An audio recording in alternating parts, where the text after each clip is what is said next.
like to invite our guest for today, who is also the chairperson of Uganda AIDS Commission, to come and address us.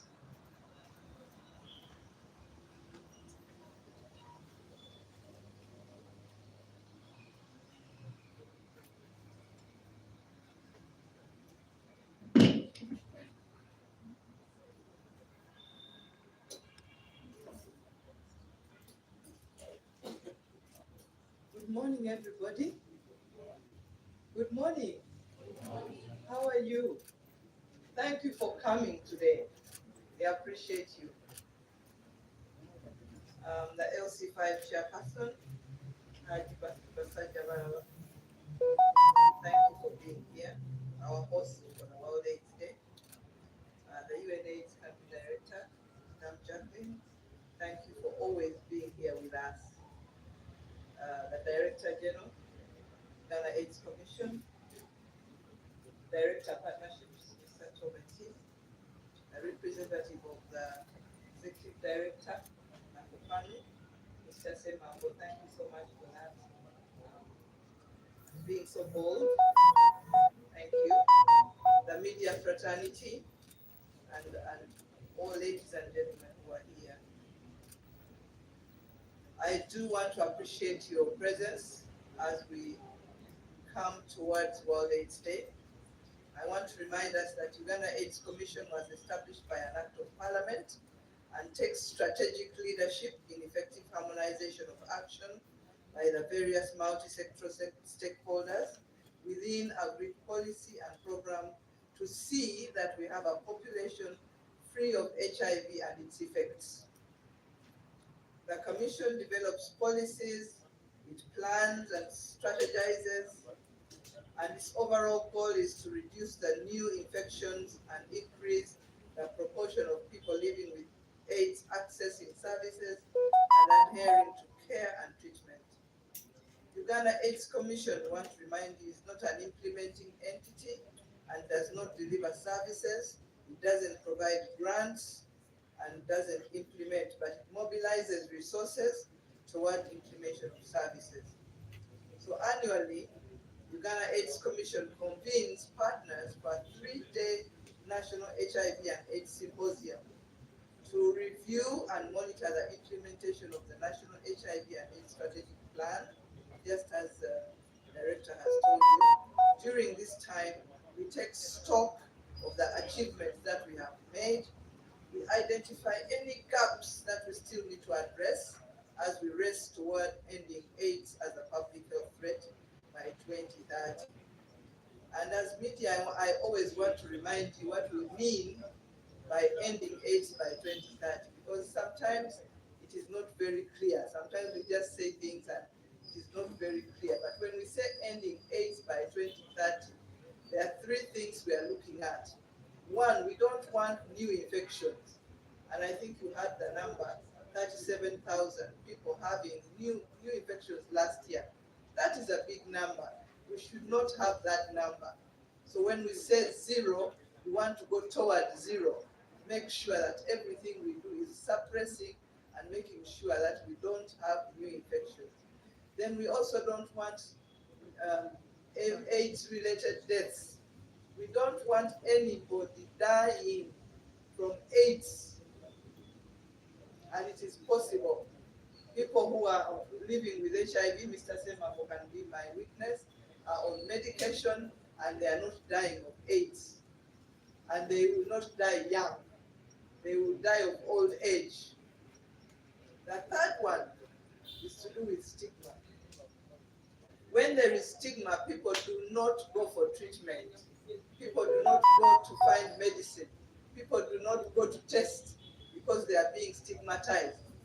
Or they don't say that they are positive if they find out they are positive. Therefore, they don't go for medication.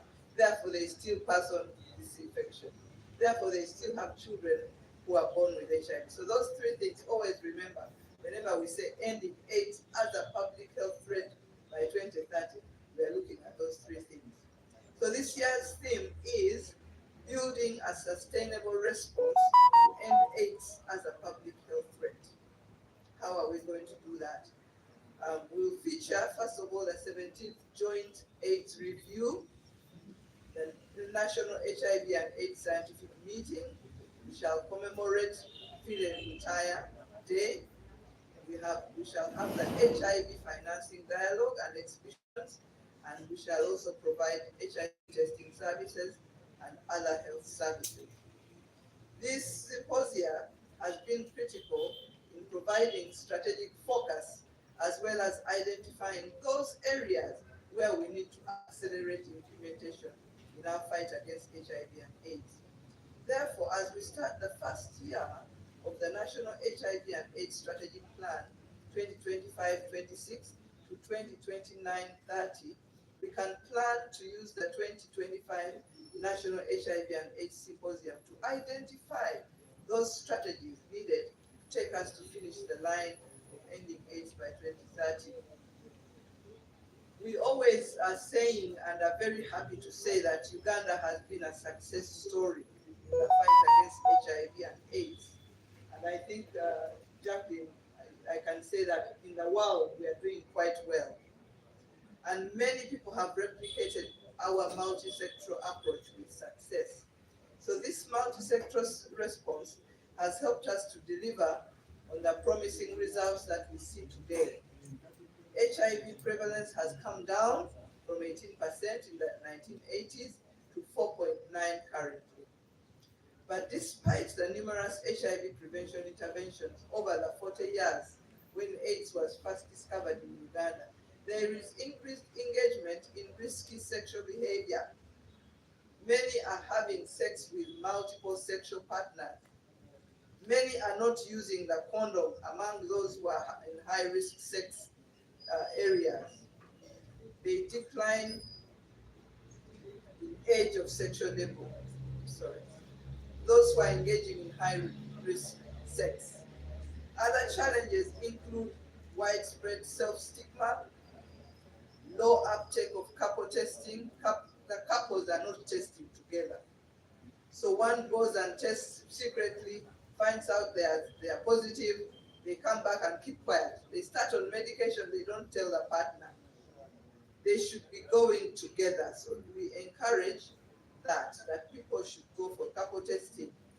And then significant proportions of people, especially men who are living with HIV, do not know their HIV status. The Director General has talked about the 5 pillars.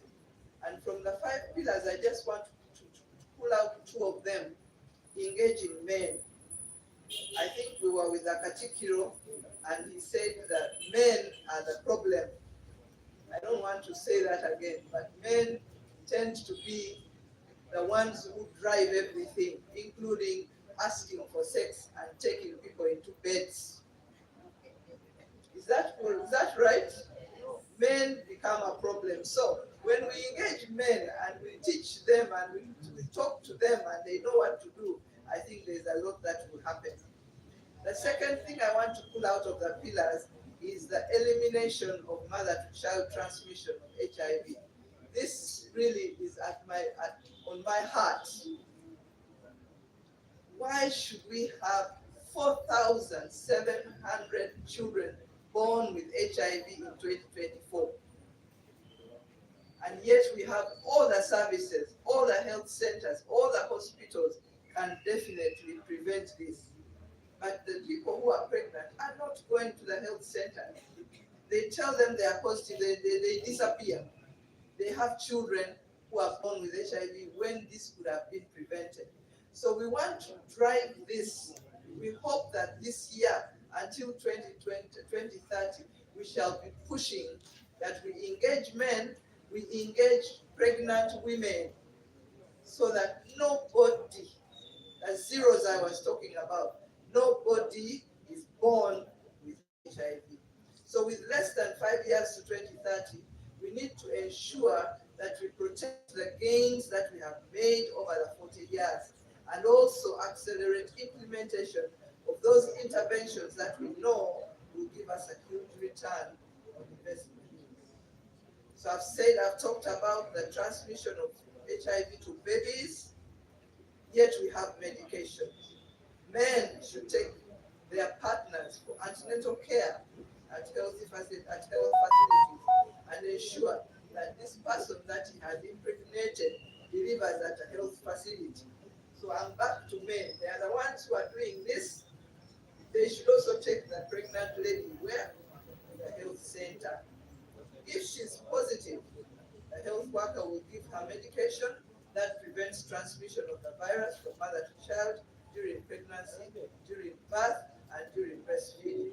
I therefore urge our political, religious, and cultural leaders, the academia, the media, civil society, to present and prioritize elimination of mother-to-child transmission in their work so that we can achieve zero mother-to-child transmission in this country.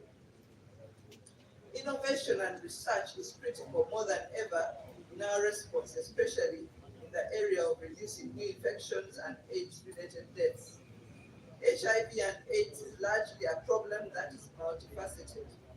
Much as HIV is a health problem, it has many, many things surrounding it. It has the financial, it has the social, and it has many other implications. We hope that the innovations, such as the use of HIV prevention drug that has been rolled out, will greatly reduce on the number of new infections in the country. To the researchers and academia, we are relying on your innovation, which are critical in changing the trends of new infections and deaths in our national HIV and AIDS response. And we still have on our radar, on our, in our face, we hope that we'll find a cure HIV and AIDS. Stigma and discrimination has been and still continues to be a thorn in the side of the national HIV and AIDS response. The late Philip Bongole Mutaya pioneered advocacy, openness, and disclosure of HIV status amidst high levels of HIV-related stigma and discrimination. Because of Philip Mutaya's bravery, HIV-related stigma and discrimination has reduced in the communities today. You can see that Mr. Semako can stand here, and several other people are able to say that they are positive and they're in the community and they are well. However, we still have people being denied jobs and other opportunities because of their HIV status. I therefore call upon the community of persons living with HIV and the public at large to emulate the late Fide Bongole Mutaya to bring an end to HIV-related stigma and discrimination. We must also note that the bulk of our response has been heavily donor funded. It costs the government 700,000 shillings a year to keep a person living with HIV on treatment. That is if he has not got other diseases as well. We have over 1,300,000 people who are on treatment. We therefore urge those who are HIV negative to remain so through abstinence, through remaining faithful to your sexual partner, through the use of condom correctly and consistently. That is the ABC that we advocate for. If you are living with HIV, adhere to treatment as advised by the health worker for the best outcomes. And it's important to stick to your medicine. Please do stick to your medicine. Finally, do not have unprotected sex with someone whose HIV you do not know. And I know that young people as young as 6, 7, 8 years are experimenting sexually in their homes, in their schools, in their communities. And so we need to also talk to those very young people before they get into trouble. I would like to thank Ghana AIDS Commission. We have a number of staff who are here. Thank you very much, members of staff. Thank you very much, Director General and your top management and the staff for coordinating the national HIV response and getting us to where we are today. We want to thank the AIDS development partners for the support to the Uganda government. I thank the various networks of people living with HIV. I thank the academia, civil society, cultural and religious leaders for supporting the government in the fight against HIV and AIDS. I would also like to invite Ugandans now for the National HIV and AIDS Symposium at Barara University of Science and Technology, Pharmacology Grounds, from the 26th to the 28th of November 2025. Then we also would like you to come to the World AIDS Day in Bushenyi. I invite you to pledge to yourself to change those behaviors that put you at risk of acquiring HIV/AIDS. And if you're HIV negative, if you're HIV positive, make a pledge to adhere to your medication for better health outcomes. I would also like to thank the President of Uganda for all the work that he is doing. I want to thank our Minister of Presidency for supporting us in the work that we are doing. Ending AIDS by 2030 for God and my country. Thank you very much. Thank you so much, Doctor. Yes. Maybe before you go, but I believe that you're tired. Let me invite the DG to come back on the floor to receive questions from colleagues in the media. I know we are going to the festive season and we are not immune to the HIV. So Madam Joanit has assured me that shortly she'll be providing some condoms for you. Yes, I know festive season is Tuesday and we are not immune. So colleagues, let us have questions. I'm seeing Chiwika.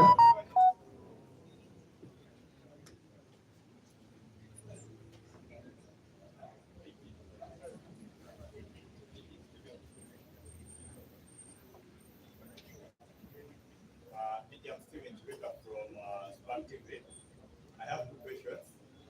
How are we standing as a nation in regards to regions? Which region is taking the lead?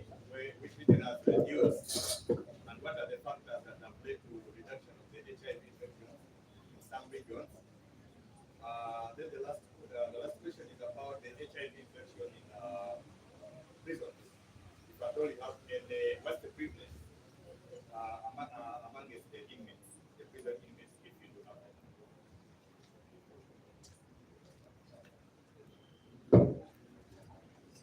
Yes, my name is Tony Abet. I write for the Daily Monitor.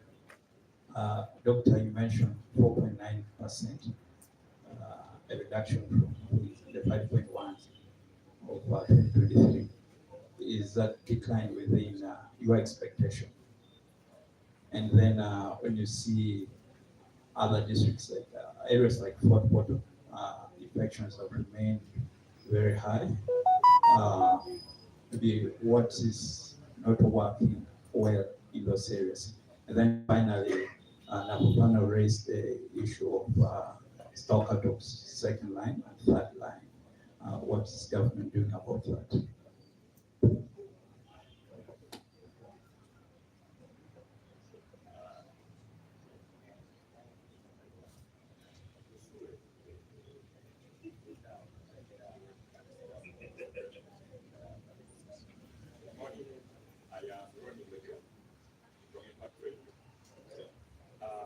My concern is about the new injection that is coming to Uganda. There is a section of Ugandans that are thinking this is a vaccine that is going to cure HIV. I think we need to make some clarity about this. Okay.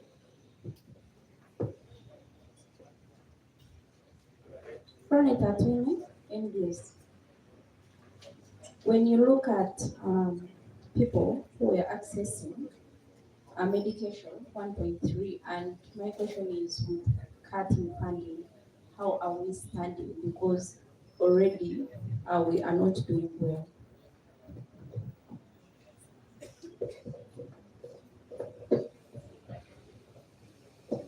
Thank you. My name is Olivia Namaroga, UPC Radio. Doctor, 4,700 babies still being born with HIV. That is still a big number. So is this like only affected because mothers are not coming for antenatal, checking for its status, what is wrong. And in the targets, we have 94% of the people living with HIV, at least they have tested their status. So there's something wrong, not connected. What is exactly wrong, and what are you going to do? So at a certain point, we're at 90, 90, 90. Then we went to 95, 95, 95. Now 94, 90, and 96. What is happening? Are we backsliding, or what exactly are we on? And we are just counting few years to 2030. Is this just maybe a song that we are talking 2030, or it is a target that we shall see it may be achieved, or we are just waiting to reach that and we push maybe 2040 and 2050, something like that?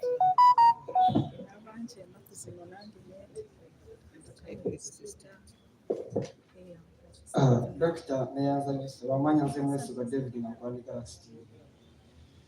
Ekibuuzo ekibuuzibwa tulaba empiso mu malwaliro, kituufu empiso ewonya siriimu oba nedda? Bwe batewonya siriimu, omugaso gwayo guba gwaki?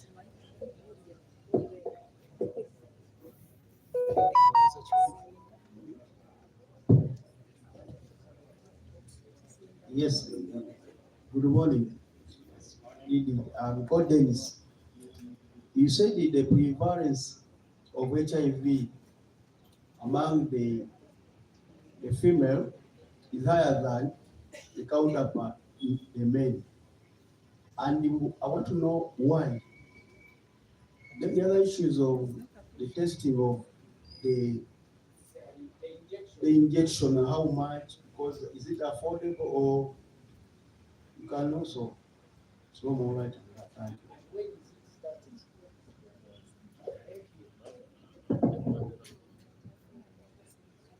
Yes, doctor, we can respond to those few. Chuck, is there any question you want to respond to?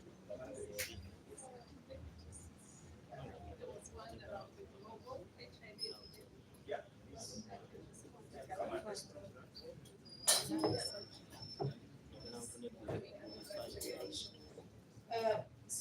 Thank you for the question. I think around the regional dynamics of the HIV epidemic. So globally in 2024, 40.8 million people are living with HIV, and the majority, of course, are adults, 15 plus years, so over the age of 15 years, accounting for about 39.4 million. Africa continues to be the region that leads sub-Saharan Africa with 26.3 million people living with HIV, and roughly half of all new infections. We had 1.3 million, new infections in 2024 globally, and half of these are in sub-Saharan Africa. So Africa continues to bear the burden, and in Africa, when you look at the map of HIV infections, the bulk of infections are in Eastern and Southern Africa, where Uganda sits. The number one country contributing to new infections is South Africa, but Uganda is also among the top 5.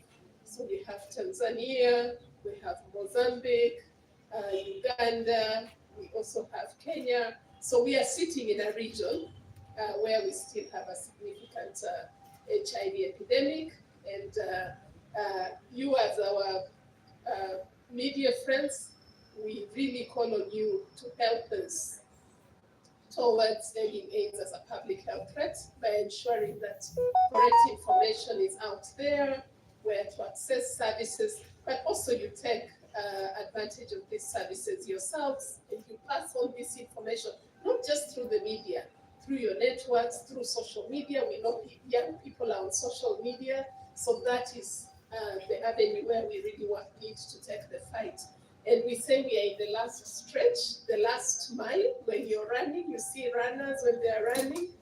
The last mile is usually the most difficult because they are tired and they need more energy, and so we are in that last mile. So please come on board and support us in this effort. Thank you. Thank you, Jackie. Let me look at the other questions that have been raised. There's a question on the regional picture, that how is it looking? Now, we see HIV prevalence higher in urban areas compared to rural areas. So if you look at the map of Uganda, and we didn't bring it here, I think, Joanita, you can make it available to the media, the map that shows HIV prevalence by region. We've painted the higher prevalence rate, the double digits, which is ranging between 14 and 10%. And you'll see that red line running from Poto, as one of you mentioned. So southwestern region, coming through Mbarara, Masaka, Kampala, and going north up to Gulu. So that part of the country is painted red when you look at our maps in terms of regions. So including for the Uganda or the central region, the lakes, the parts of Lake Victoria, the islands are all painted red. Kalangala, Buvuma, the Muikwe region, those are the districts most affected as you go up to north. The regions with the lowest prevalence remains Karamoja and West Nile. But they seem to be, we see that if we do not work hard, these regions, when you look at new HIV infections, they are going up. But we see HIV prevalence in the districts of Nabila 2, of Bim, in the Karamoja region, and also in the West Nile region. So West Nile is white. We can use colors. Karamoja is white. The rest of the country is, maybe you can say yellow or orange, but there is a red band running through, the middle part of the country, from the southwestern region, the Rwenzori part, going up north. I do not have figures for prisons here, but the HIV prevalence in prisons is higher than the national prevalence, because among the inmates and prison populations, they are generally, it's the high risk group. First of all, if you visit prison, you see that they are predominantly young people. Our prison population is predominantly young people. And prison has a good program. They screen every inmate before they go in. There's access to antiretroviral therapy. But as they go in, the HIV prevalence is already higher than the national. So it's that population group. And they're not necessarily getting the HIV from the prison. They go in, there's a testing program, and going in is tested, and it shows that HIV prevalence is high. Tony asked about this decline, the 4.9%, especially compared with the previous year. Is this what is expected? Now, prevalence is measuring the number of people living with HIV within the general population. So if your people who are HIV positive are on treatment, and treatment is working, and they are not dying, so that number will be there. Now, if you're having new HIV infections, if they are very high, then it means the number of people living with HIV might slightly go up. Okay? But if you're doing well in terms of managing new HIV infections, and they are going down, then you see a reduction. So that's how you interpret prevalence. Prevalence is giving you the number of people living with HIV within the general population. So ideally, it should either remain small, remain the same, or decrease slightly. If it decreases significantly, you might be worried. Where are they going? Are they dying? Yeah, so, but because they are on treatment and the treatment is working, so sometimes you might ask, but you are coming back and telling us, 1.5 every year. Why isn't this number changing? No, that's a good thing, because it means that our people are accessing treatment, the treatment is working, and they are alive. So now it's around managing the new infections. If we reduce the new infections, like the chair explained, the 3 zeros, then we can have that until when we get a cure, and the science is working so that we get a cure. So there was a follow-on question from Tony about in the places where we see high HIV prevalence or high new infections, what is not working?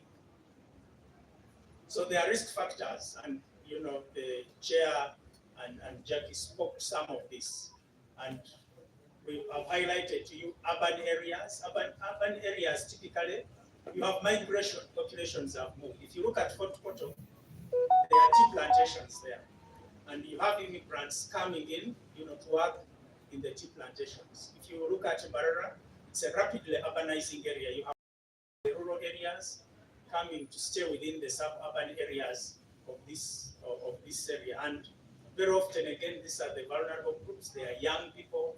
They are looking for work.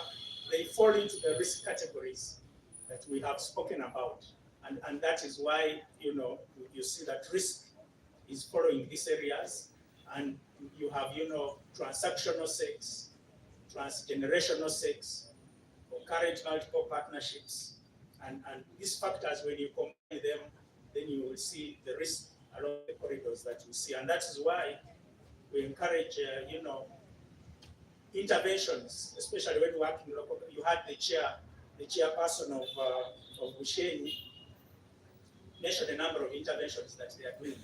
For each of the areas, you said, where is the risk in this area? Where is the HIV concentrated? And with the current technology that we have and the methodologies, when we work with UNAIDS, it's possible to zero down and say, this is actually one, the age group, but also even the geographical location, because you can see that we've drilled down the numbers to the district level. We hope that we should be able to work and even zero down, so that when the chairperson sits in the council, he will ask the councillors coming from the sub-counties, how many pregnant women do you have in your sub-county? Because we have, the registries at the sub-county level of the different population groups. Are they attending antenatal?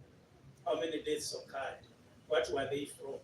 So that interventions are designed at the local government level to address the risks that we see. And that's how we can use this data. Then Ronnie from Impact Radio asked about the new injection. And I think another one of you also mentioned it, that is it a vaccine? No. The new pre-exposure prophylaxis injection is not a vaccine. It is highly efficacious. Uganda was one of the countries that participated in the research. And so already we have a population here who were on this medication in form of studies. And the Ministry of Health is working out detailed guidelines on how to access the injection, where you can access it, which population group, not everyone, because it is particular, as you saw, it is not cheap. It is, it costs some money. For now, it is approximately $40 or about 100,000 shillings. But when you compute, if we can call it return on investment, the chair shared with you how much it costs to maintain somebody living with HIV on treatment in 1 year. She said it is 700,000. So what is better? You spend 100,000 to prevent an infection, and the 100,000 is the estimated cost of the 2 injections, because it's one every 6 months. Or you reach somebody getting infected and you spend 700,000 assumes does not factor in optimistic infections and all these other costs. It's just looking at the cost of medication and once a year monitoring. So it's a game changer, as some people have been calling it, if it is rolled out. And government is looking to work with partners. Already some of the partners have pledged support, but with the Ministry of Health, we are still working out what's the exact number that we should be looking at in terms of the risk groups. The risk groups again include discordant couples. If there are two people in a discordant relationship, the HIV negative partner is at risk of acquiring HIV. If the viral load from the HIV positive partner is not controlled. Those we've said engaged in transactional sex, those are at risk and they would be targeted. The commercial sex workers, certain age groups of young people. We estimate, in our conversation with UNAIDS, we estimate that about 20% of pregnant and lactating mothers are at risk of acquiring the new infections. And the chair told you that we've not monitored the mothers, when they come in for the first antenatal, visit, many of them are HIV negative. But by the time when we keep monitoring them, by the time they deliver or during the lactating period, they seroconvert and become HIV positive. And again, the factors are what we've talked about. Either she's not open her HIV status, to her spouse. So this, for fear, violence, gender-based violence, and others. The source may be the spouse. The source, may be from outside. So because of various reasons, including stigma and discrimination, including income inequality, including gender-based violence, we see that the pregnant and lactating women are exposed, and there will be, and not all of them will. It won't be mandatory for all pregnant women and lactating mothers to get an injection, but the risk group will be identified, and the health workers they know the questions to ask to identify who is at risk. So again, Ronnie, to go back to your question, the injection is not the vaccine. We don't have a vaccine and we don't have a cure. Okay? We don't have a vaccine and we don't have a cure. Atwin asked that how will the cut in funding impact those on treatment?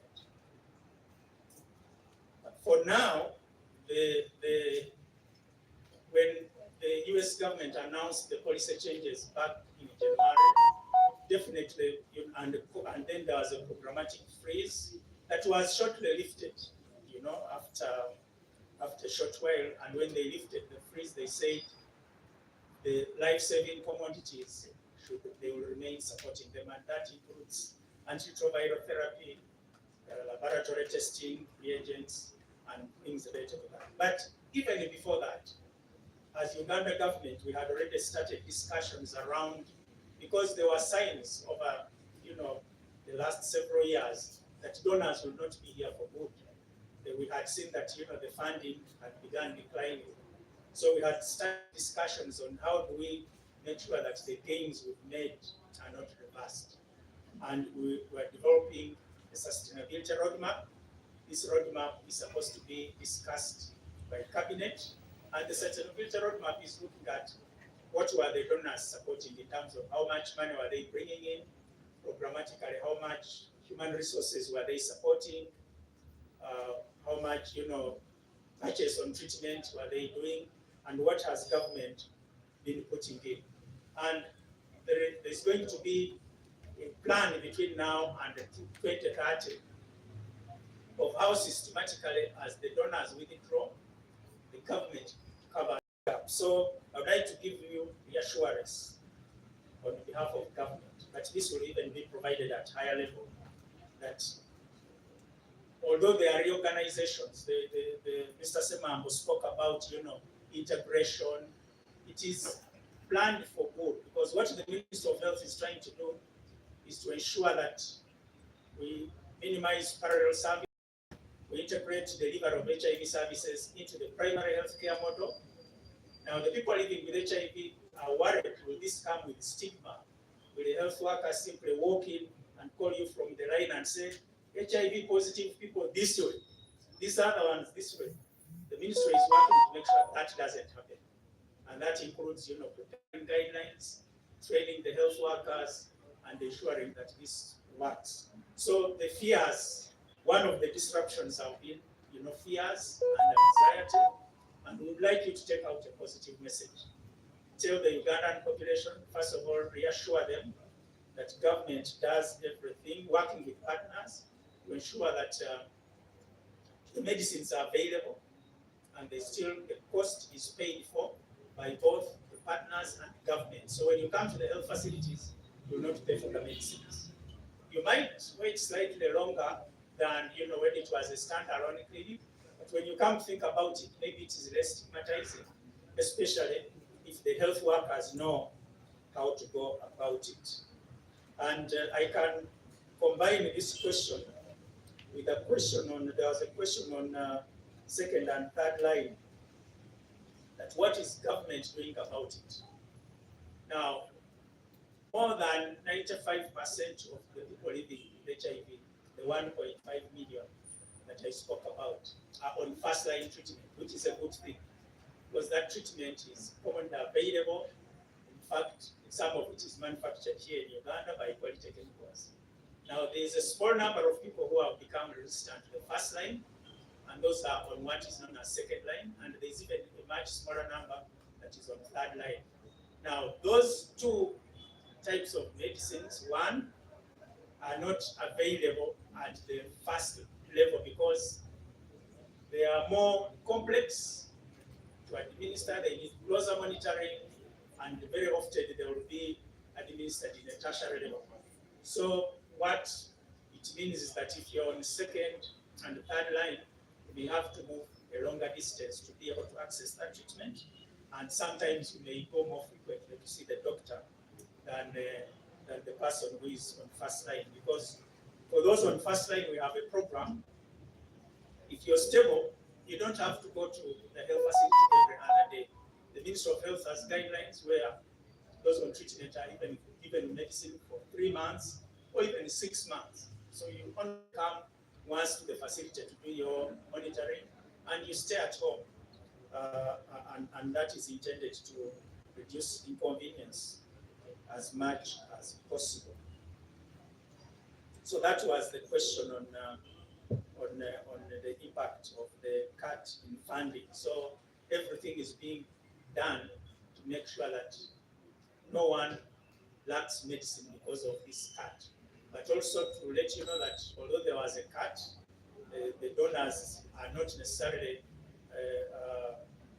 going away immediately, but even then, government is on a plan to make sure that over the next 5 years, it comes in and covers up that gap, in a more sustained manner. Then Olivia asked a question. You've spoken about 94%.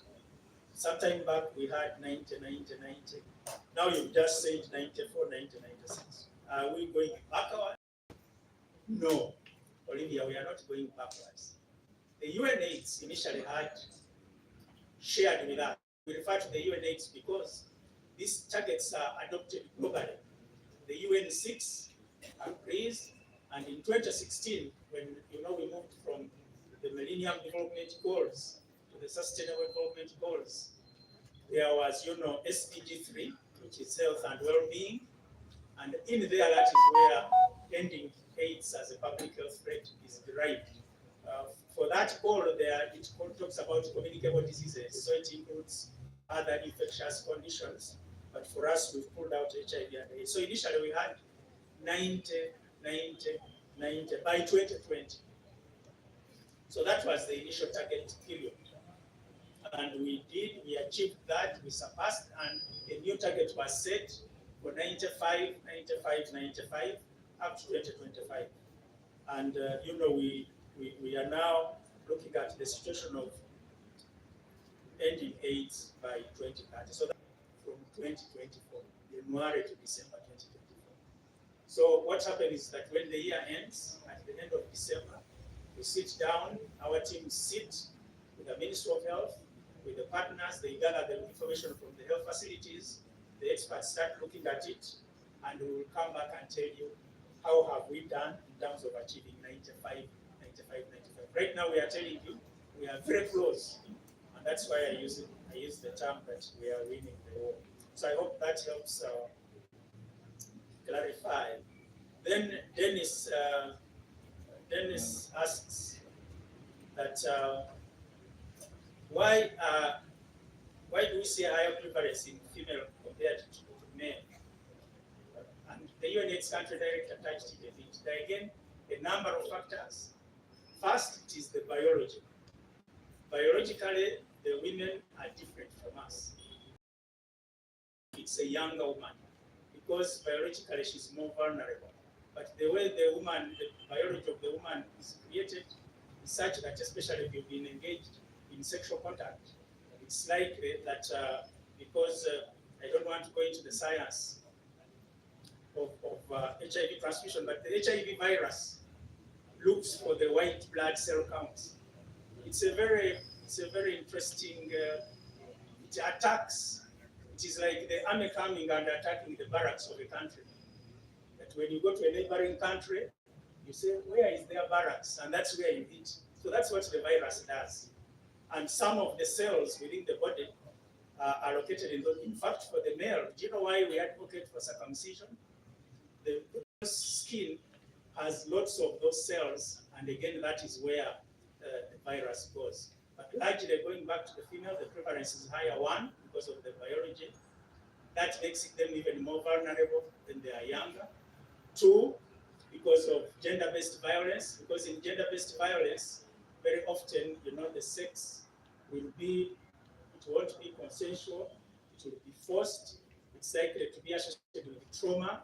Now, when there's trauma, then the virus gains free entry. It's like you've opened the door to the enemy to come in. In transactional sex, like I said, it means your negotiation power really is removed, you're almost not there. The same with transgenerational sex. As you can imagine, a 40, 50-year-old man with the money in his pocket in a sexual encounter with a 20-year-old. The power imbalance and dynamic is just not in favor of this young woman. So that is the other factor why you have it. We have cultural issues around childhood marriages, wife inheritance, the number of factors that adds to that. Access to wealth, how, our norms and traditions, women inheriting property in terms of empowerment, making sure that you're in charge of things. Very often, they will wait on the husband to give them money for transport, to go to the health facility, go and do this, and they're in charge of homes. Every time they must do something else, it means something else is suffering. So they are very vulnerable in the sense of the word. I spoke about the cost of the injection, that it's about $40. For now, the government will, working with partners, will meet the cost. For those who are vulnerable, I'm sure the ministry will, because once the National Drug Authority has given the approvals, the private sector can import, and those who may not fall into this category of vulnerable can always access this at a cost. Maybe they don't want to be in a line going to get the injection and so on and so forth. And when does it start? We think earliest within 2026 at the earliest, because we, like I told you, we already have from the donor side pledges, from the government side. We are also looking at what is the actual need so that government adds money. So it is finalization of the guidance, where to access it, who is giving it, reorienting health workers, and this will be rolled out as the highest. So I will end with a question from Wesigwa, because he asked it in Uganda, and I'm sure he wants me to respond in Uganda. Akati, waliwo empiso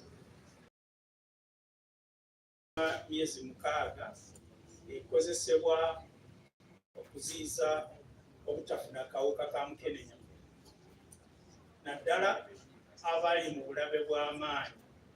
Kati nga abagalana olumu omwabeera n'akawuka omulala nga takalina, Luzungu kye tuyita discordant couple, oba baneekolera jange, abavuzi b'ebimotoka eby'engendo empanvu,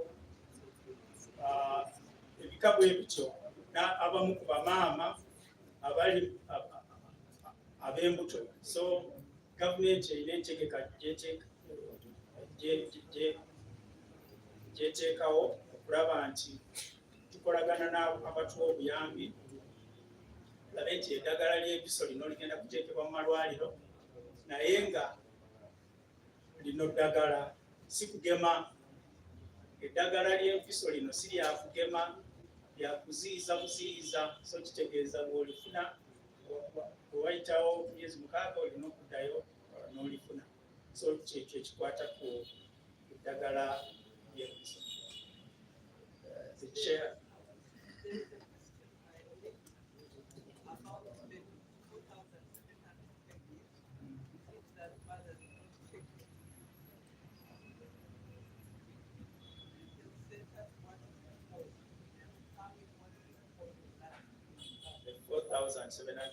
Olivia, did you feel satisfied? Do you want more information on 4,700? Okay, you do a one-on-one. Share that. Olivia will interview you specifically on 4,700. So thank you. Let's take this message forward. Okay, thank you so much, Doctor. I would wish that you stay on the podium. Tuombe muko mu Uganda mu bibuuzo mu dakika nga 2. Then yes, Dr. Sene yagenda ku dakika 2. There is a response abantu babera bakoye. Yes. Okay. Yes, Director, sorry. DG, I believe that we're coming into Christmas. Yes. And we usually have messages from Uganda Police and Ministry of Works on accidents. And me, I believe that it's the time when people do engage more into sexual activities. So I request that maybe around 18 December, we shall have you to also have that message. We package them how we can prevent our people from having that accident. As I told you that there is a promise by Madam Joanita, condom bagenda kuzibawa. Yes, so we have come to the end of our press conference. I request the team to come here for a group picture and then we thank you so much.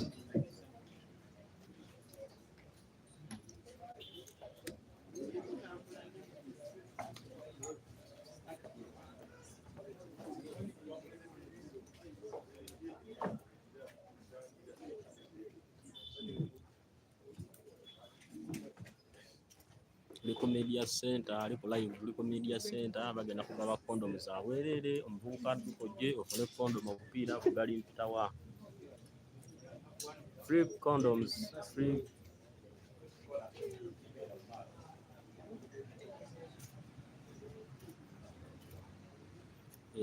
Empiso gye boogeddeko nino gifuna.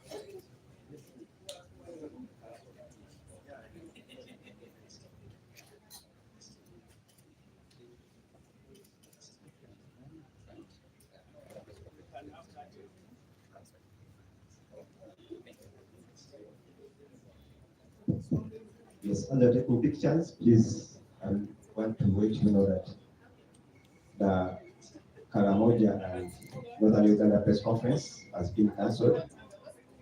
Basically,